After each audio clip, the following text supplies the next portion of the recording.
Welcome back to Sledgehammer Horror, guys. I am Ken Sledge, and let's talk horror.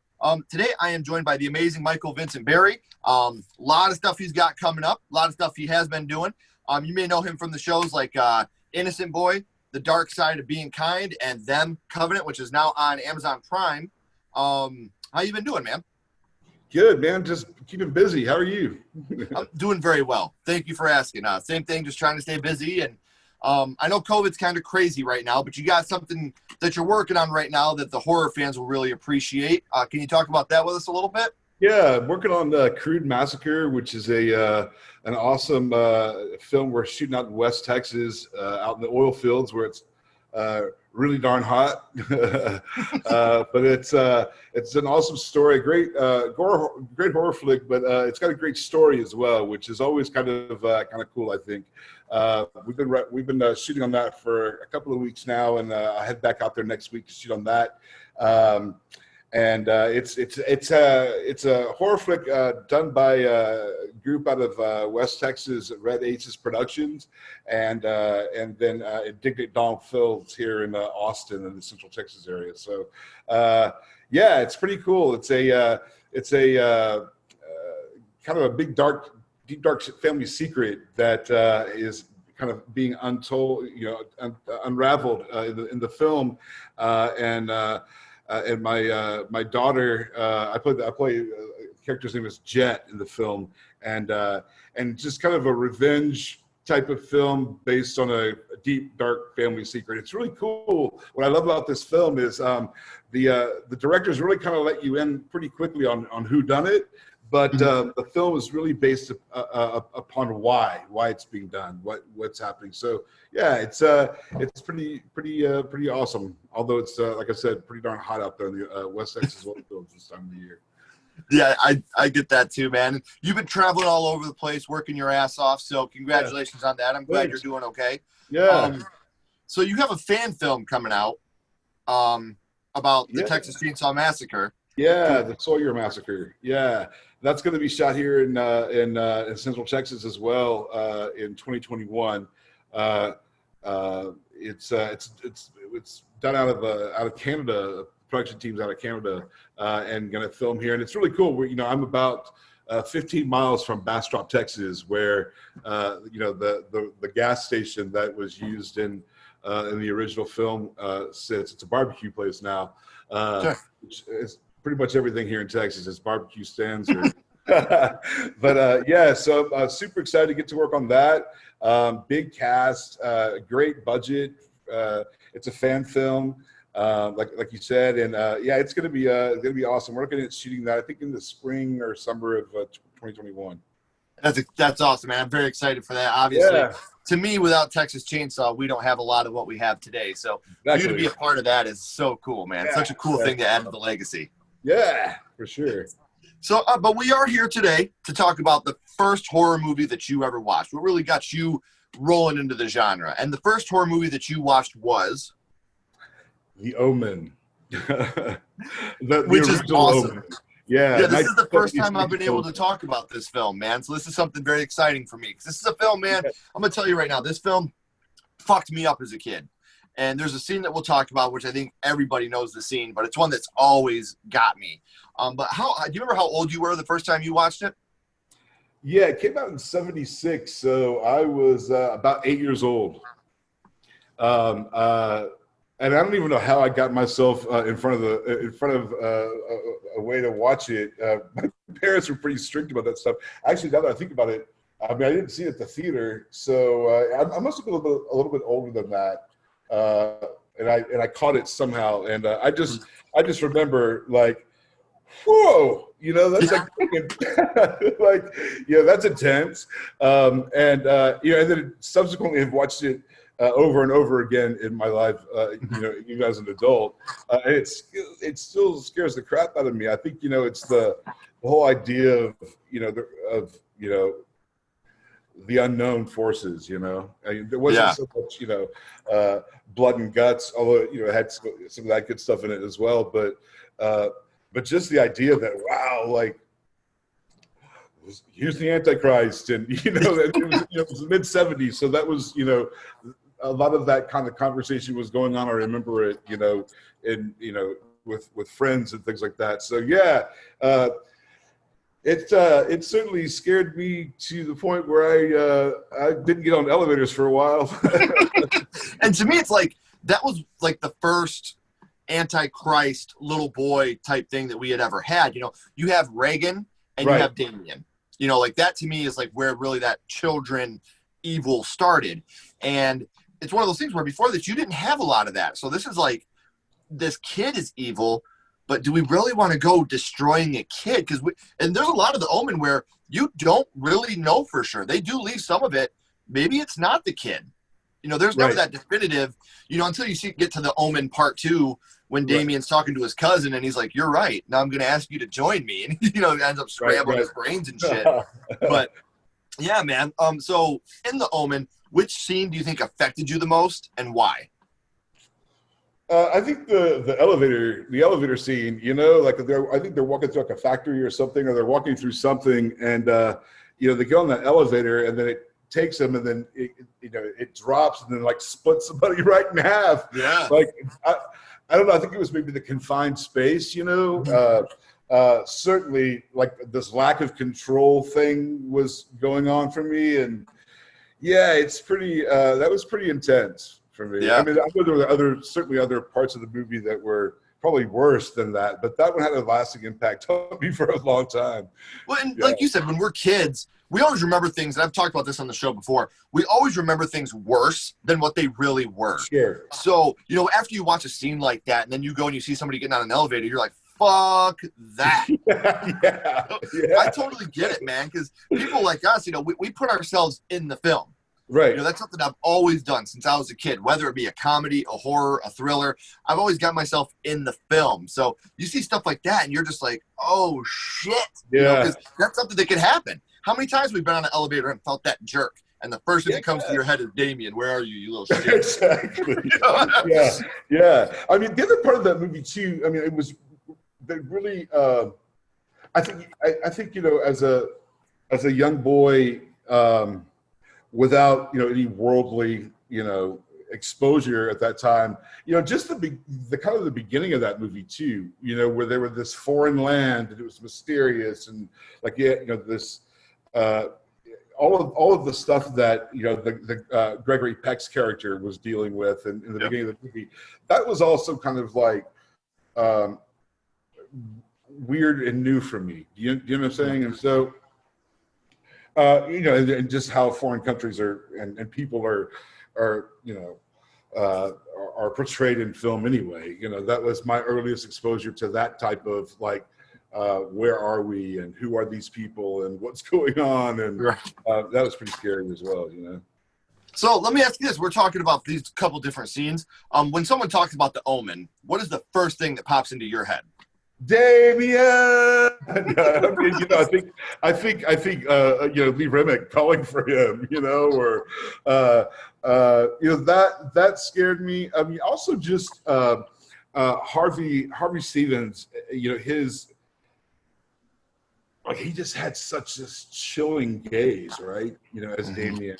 One, I think that kind of ruined his career. I think he only went on to do like 2 films after that. One of which was a remake of Damien, which he played a reporter.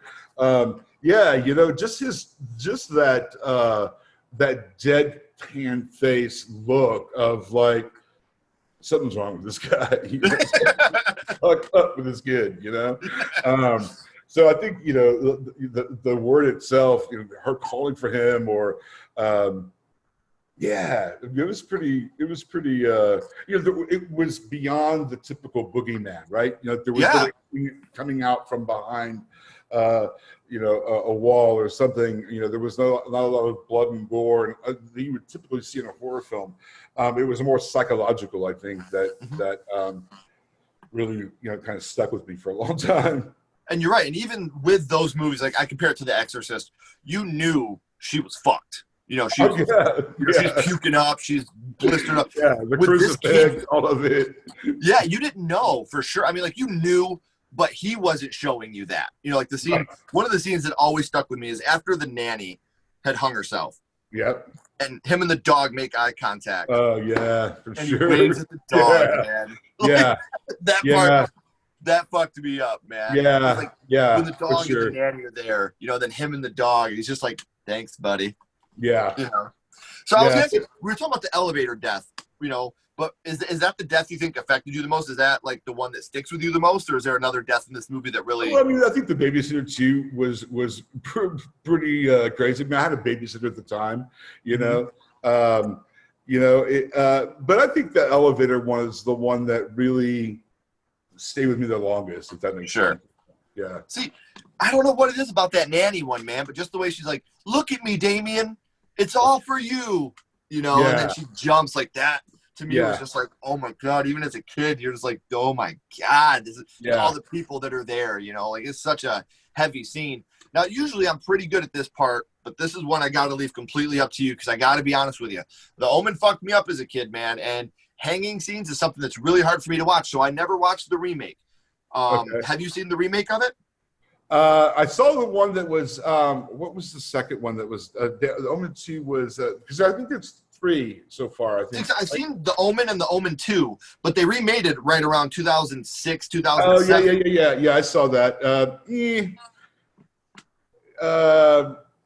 Not much. I don't recall much of it. It didn't. For me, it didn't. It didn't carry the same weight. You know what I mean? It's like Right. it was for me. That wasn't a good. That wasn't a good remake. They could have done with that one. The way you just said that, I don't remember much about it. That to me shows me that it's just there's nothing to it.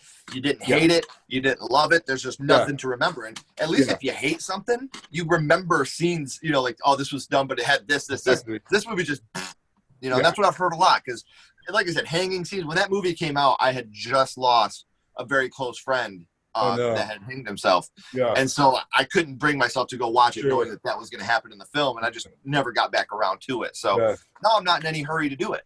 Yeah. It's, I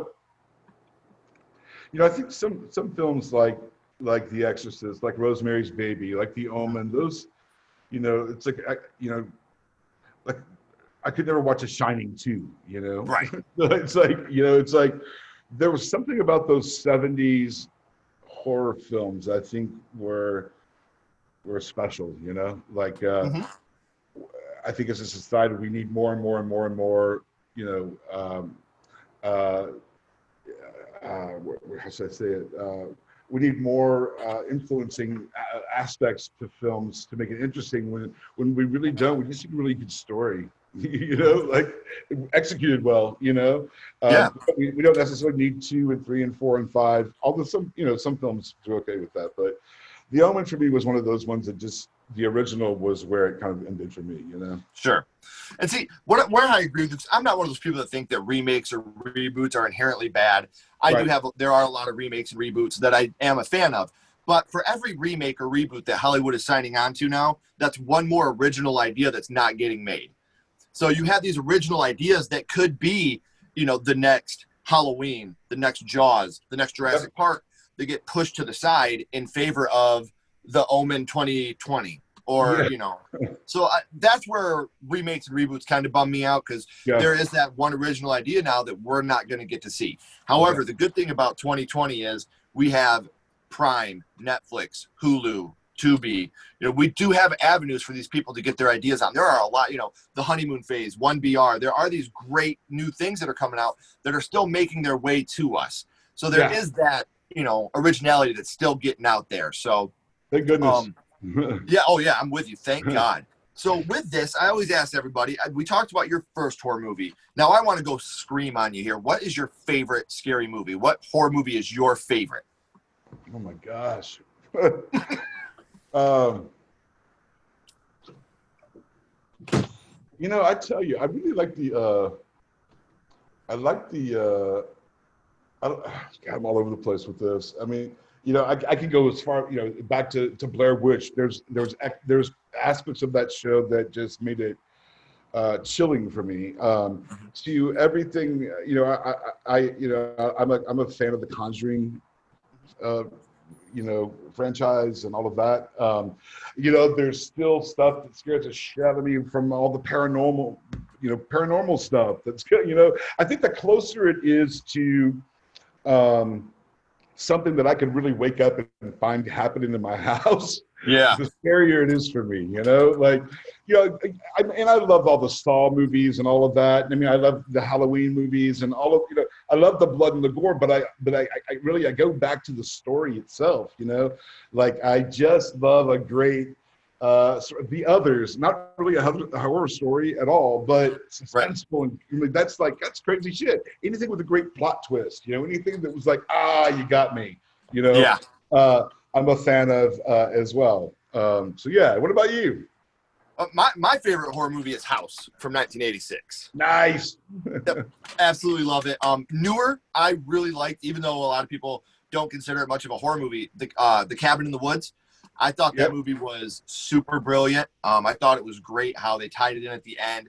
I just thought it was, you hear The Cabin in the Woods, and it sounds like the most unoriginal piece of shit you'd ever watch. And then you watch it and see how extremely intelligent it actually was. Yeah, it so was. That one too, man. But I am with you, though. Those paranormal movies always stick with me because, like you said, that's something that if it could possibly happen to me, then that to me is scary. And like, it doesn't have to be a horror movie. Suspense, thriller. Right.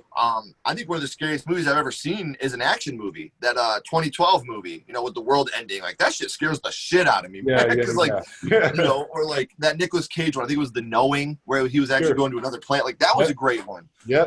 So to me, it doesn't have to have the mark of a horror movie in order to be absolutely terrifying. So right. And it's funny that with you, it started with The Omen.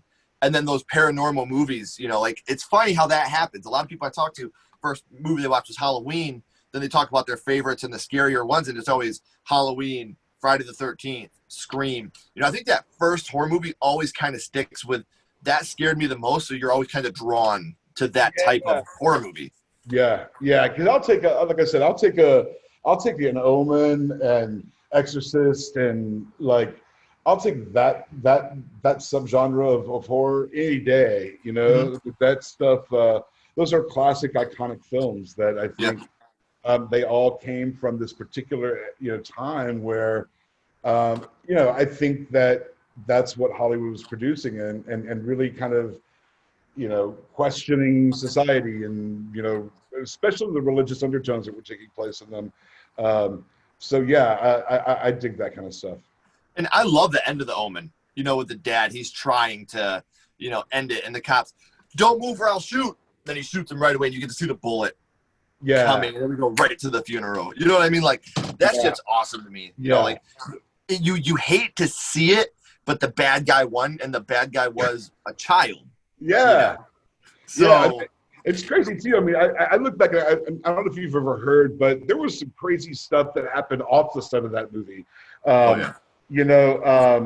I think that I think Gregory Peck's son shot himself. Yeah, and he still went to film the movie. Yeah, I mean, there was some crazy stuff that happened around that. So like that for me just heightens, knowing that, it's like, okay, well, what Maleficent forces were, doing their thing over that movie. Have you ever watched on Shudder? They have cursed films. Have you ever watched that? Dude, that's so crazy watching these. Like with this, Poltergeist, The Exorcist, The Twilight Zone. Like hearing all this stuff. I'm a huge fan of horror documentary. Yeah. It's something I've always been drawn to. I love watching, even on Blu-ray, DVD. I love watching extra scenes and, director's commentary and learning all I could possibly learn behind the scenes stuff. And you hear about even like The Exorcist is a big one too.